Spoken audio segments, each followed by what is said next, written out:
Est également avec nous aujourd'hui, comportementaliste animalier.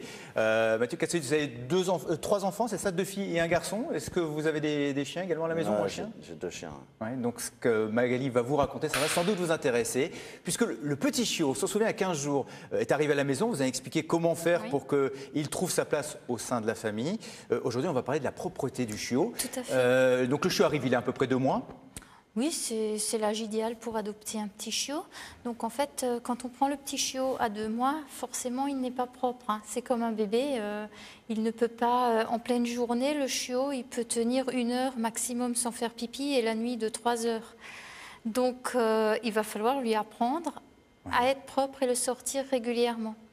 Le chiot va naturellement ne pas faire dans son nid, c'est-à-dire dans l'endroit où il dort. Donc c'est au propriétaire de lui apprendre que toute la maison, en fait, ou que tout l'appartement, c'est son nid et qu'il n'a pas à faire ses besoins là, qu'il va falloir sortir. Donc pour faire ça, il va falloir... Il faut déjà être très présent, être oui. tout le temps à côté de lui pratiquement. Pas tout le temps, non. Il faut aussi le laisser dormir aussi. Le chiot, il a besoin de beaucoup dormir pour pouvoir se développer. Mais en fait, pour apprendre au chiot à être propre, c'est relativement simple. Il va falloir le sortir à chaque fois après qu'il se réveille. Dès qu'il a fini de manger, il faut le sortir. Dès qu'il a fini de jouer.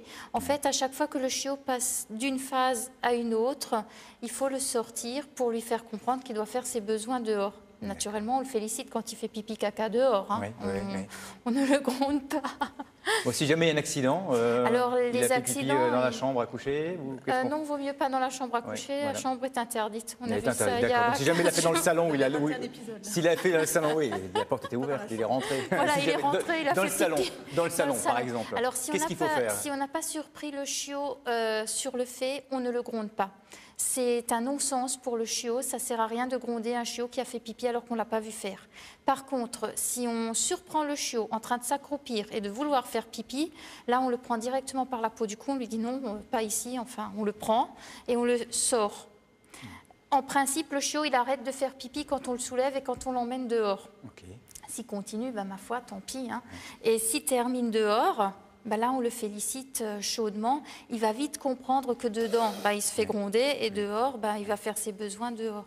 Autre astuce pour inciter le chiot à faire ses besoins dehors, on peut ramasser, jamais en présence du chiot, l'urine ou les excréments, les mettre à l'extérieur. Comme ça, le chiot va retrouver ses odeurs à l'extérieur et saura par là où il doit aller faire ses besoins.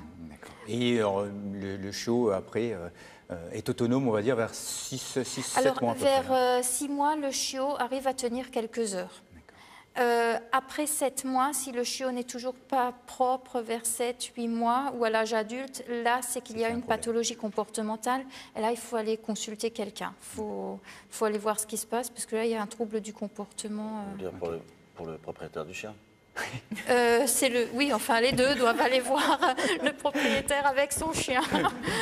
Le comportement animalier, c'est un sujet qui vous intéresse, je crois. Moi, j'ai vécu un petit peu à Los Angeles et là-bas, j'ai rencontré un homme qui est devenu un ami très proche et qui éduque les chiens d'une manière très, très spécifique.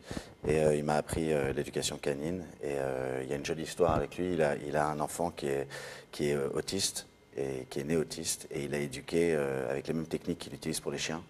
Et il a réussi à complètement réveiller le môme qui aujourd'hui a 10 ans et est dans une école normale et complètement, quasiment normale. Parce qu'il a stimulé, comme il a stimulé un chiot et comme il a stimulé ses chiens. Voilà.